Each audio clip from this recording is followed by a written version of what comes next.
Teachers, welcome back to Eden Hope Academy. We're working on sub-stories this week, and you're going to watch the video for the students because we really went into sub-stories, but you're going to work with your students on how to build in a sub-story so that it gives details that help the students or help the readers to better understand the character.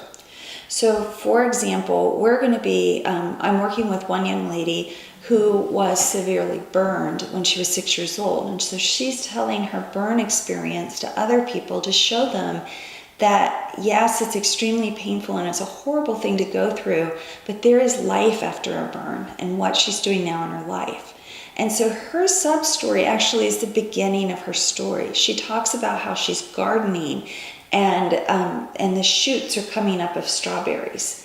And then later in the book, she's going to be talking about the strawberries starting to come up and how some are pecked.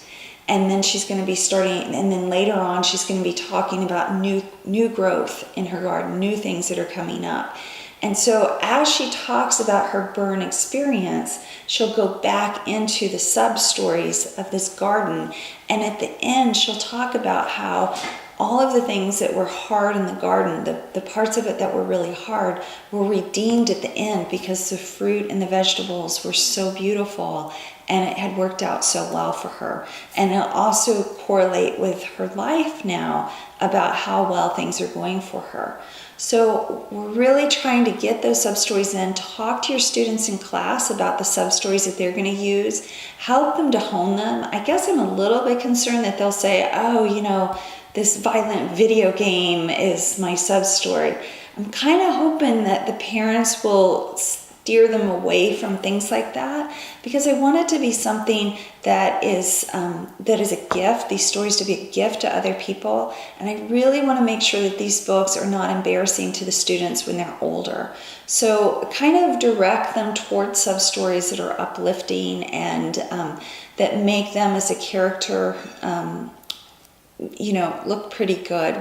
We want to make sure that the students can look back at these books in years to come and feel really great about them.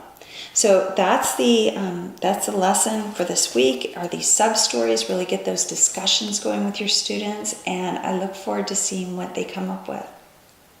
I'll see you later.